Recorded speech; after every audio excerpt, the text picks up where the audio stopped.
монголчууд ногдол ашгаа Эрдэнэс 5 толгой компаниас авах боломж бараг байхгүй. Яагаад гэвэл олсон ашиг байсан мөнгийг элдв янзын хэрэгтэй хэрэггүй төсөл хөтөлбөрүүдэд зарцуулаад дуусчлаа гэдэг агуулгатай мэдээллийг Эрдэнэс 5 толгой компани захирал мэдэгчээснийг та бүхэн санаж байгаа байх. 25 оны санхүү зүйлтээр одоо ногдол ашааг тараахад бол хүндрэлтэй нөхцөл байдалтай байгаа. Яагаад тэгэхээр төрөний дурдсан энэ олон төсөл хөтөлбөрүүдийг бэлэн мөнгөөр бид санхүүжүүлж ажиллаж байна. Улаанбаатарын иргэдэд бид нар 300 тэрбум төгрөгөөр энэ одоо шахмал түлшийнх нь датаасыг бид нар одоо өнгөрсөн 6-7 жилийн хугацаанд олгож иржээ. Энэ мөнгө нийлээд харах юм бол одоо 1.5 одоо ингээд дараа жилтэйгээ бараг 2 их нийтийн одоо санхүүжилтийг Эрдэнэс 5 толгой компани олгоод ажиллаж байна. За энэ үүднээс Эрдэнэс 5 толгойгоос бол мэдээллүүдийг нь авсан. Тэгэхээр сүүлийн 5 жилийн турш юунд мөнгө зарсан байна вэ гэдэг. Эрдэнэс 5 толгой компани маань 8.7 их найдыг өнгөрсөн 5 жил зарцуулжээ.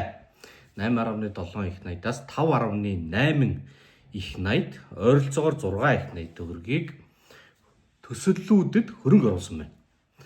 1.2 их найд төгрөгийг компани өөрийнхөө тоног төхөөрөмж худалдаж авах уурхай үйл ажиллагаа явуулахад зарцуулжээ. За тэгээд 1.7 их найд төгрөгийг өөр бусад элдв янзын юмнуудад санхүүжилт болж гаргасан байна. Тэрэн дунд нь жишээ нь шахмал төлж байх. За ингээд нийтдээ 8.7 их найд үүнээс хамгийн том дүн буюу бараг 6 их найдыг төслүүдэд зарцуулсан. Ямар төслүүд байна вэ гэхээр за төмөр замууд байна. Төмөр зам дээр 3.4 их найд. За дараа нүүрс баяжуулах үйлдвэр 1 их найд төгрөг энэ бас офтек гэрээ. Ус хангамжийн төсөл 220 тэрбум. Тэгээд нүүрс тээврийн конвейерийн систем 244 тэрбум. 5-7 дулааны цахилгаан станцад 12 тэрбум. Энэ бол станц баригдаагүй учраас офис төслийн бэлтгэл ажлын зардал байгаа. За Cox эрчим хүчний үйлдвэрийн төсөл гинэ 267 сая төгрөг. За энэ бол төслийн тэзүүл байх. За ингээд уурхайн суурьшлийн бүсийн бүтээн байгуулалтын төсөл 274 сая. Энэ бол тэзүүл юм шиг байна. Харин газрын тос дамжуулах хоолойн төсөл 920 тэрбум буюу бараг 1 их найд төгрөг зарцуулсан байна. Энэ бол нөгөө Тамсгийн Доронтын газрын тос холбоорлох талбайгаас Дорн говийн Алтан ширээ дэх газрын тос боловсруулах үйлдвэрлэлөө нефтэ дамжуулах хоолой үйлдвэр баригдах дуусах ягаачгүй байгаа. Хоолой бол бараг баригдаад дууссан.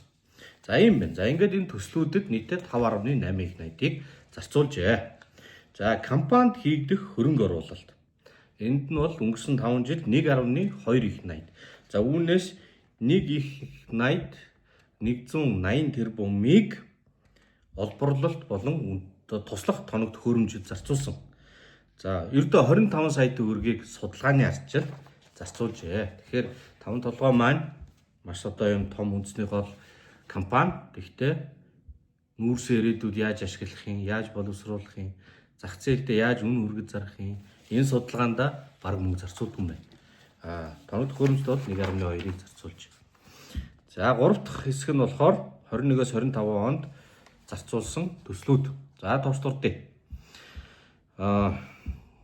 Шахмал төлсөнд 1 их найд 366 тэрбум төгрөг. За тэрбум мод үндэсний хөдөлгөөнд 61 тэрбум төгрөг. Эрдэнэс Монгол компанид төлсөн менежментийн төлбөр 288 тэрбум төгрөг. Эрдэнэс Монгол гэдэг нэг холдинг, нэг компани бий. Тэр компани бол өөрөө үйлдвэрлэл явуулдаггүй, олборлолт явуулдаггүй. Төрийн өмчийн Эрдэнэс 5 толгой, Эрдэнэт за энэ мэтлэн компаниудаас төлбөр аваад тэнд менежмент буюу удирдлага явуулж байдаг. Тэр нь буцаа янз бүрийн төслийн судалгаанд зарцуулдаг. Эрдэнэс 5 толгоогоос 288 тэрбум төгрөгийг өнгөрсөн 5 жил авсан байна. Тийм болохоор бид нар мөнгөний цогдуулж аваад офис цугаад байгаа хүмүүс юу хийж ийн вэ гэдгийг асуух нь зүг ёсны хэрэг. За COVID-19 16 тэрбум зарцуулжээ. Далан задгад Мандалгав Улаанбаатар чиглэлийн автозамын засвар 3.4 тэрбум. Хавдар судлалын үндэсний төвийн барилгын засвар 3.7 тэрбум. За орон нутгийн хөгжлийг дэмжих санд 12.9 тэрбум. За ингээд янз бүрийн зардал байна. Хамгийн том нь бол шахмал түлшинд 1.3 4 их найдыг зарцуулж ингээд нийлбэрдүү 1.7 их найд.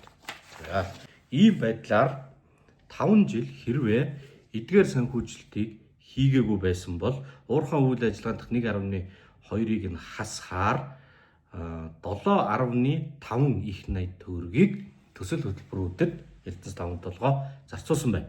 7.5 их найдыг 5 жил хуваах юм бол 1 жилд за ойролцоогоор 1.5 их найд. 1.5 их найд төгрөг гэдэг бол өнгөрсөн жил одоо багш эмчийн цалингаа нэмэх гээд мөнгө олдохгүй маш их асуудал боллоо. Тэгэхээр тэр хоёрын нийлбэр 1.5 их найд хүрэхгүй. Тэр өөрөөр хэлбэл жил болгоно л 5 жилийн турш одоо ингээд багш эмчийн цалин ийм өндөр түвшинд нэмээд байх боломжтой хэмжээний мөнгө гэсэн үг. Би бол энийг цалин нэмгэж байгаа юм биш, зүгээр харьцуулж бодвол маш их мөнгө байна. За энэ их мөнгө бол улсын их хурлын төсвийн хяналтанд ордоггүй.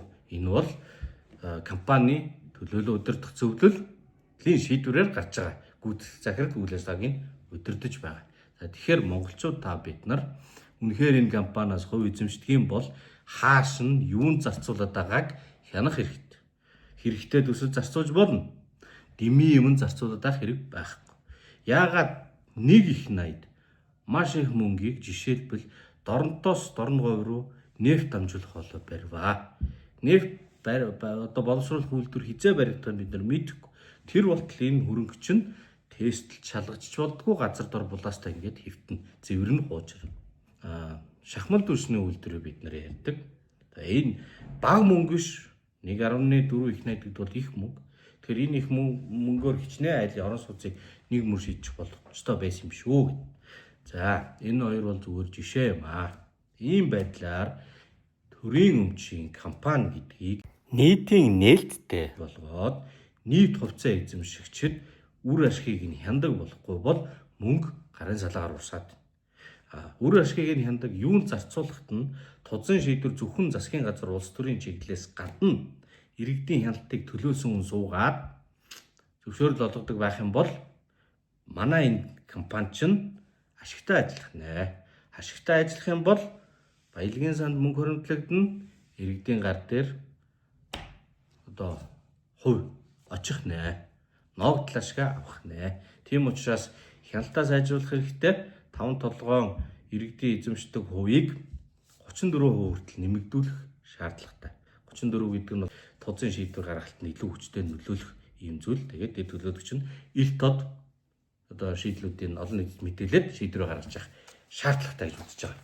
За ингээд улсын хурлын гишүүний хувьар та бүхэндээ толгомцсон асуудлын талаар товчхон мэдээлэл хүргэж байгаа. Тэгээ энэ удаа бол би хүмүүс сонгогчид асуугаад байгаа учраас ялангуяа сая шинэ жилийн үеэр би Баянгол дүүргээр нэлээд явсан. Тэгээ олон хүмүүс бид нар ногдол ашиг авах юм уу гэж асууж байна л. Тэгэхээр ногдол ашиг авах санхүүгийн одоо их үүсвэрийг ийм төслүүдэд зарцуулсан байна гэдэг та бүхэндээ товчхон танилцуулъя. Дахин санахад 5 жил Эрдэнэс 5-7 8.7 их найд төгрөг буюу Монголын төсвийн 4/1-тэй тэнцэх хэмжээний мөнгийг зарцуулжээ. Энэ мөнгөний ихэнх нь буюу 6 их найдыг төмөр зам, нефт дамжуулах, хоолой баяжуулах үйлдвэр төслүүдэд зарцуулсан байна. 1.7 их найдыг шахмал түлшин тэгээ бусад ийм зүйлсэд санхүүжүүлж ердөө 1.2 их найдыг нь л өөртөө зарцуулсан байна. Ташрамд хэлэхэд Эрдэнэс 5-7 компани Монголын уул уурхайд бас цалин өндөр байгаа. Энэ талаараа бас хэд бол эерэг оноо авна. Дээрээс нь уурхайчд бол ажиллаа махид хийж байгаа. Хөрөнгийн хуваарлал дээр улс төрийн нөлөөллийг бууруулах нь бидний гол зорилго юм шүү гэдгийг одоо иргэдтэй хандж хэлье. Баярлалаа.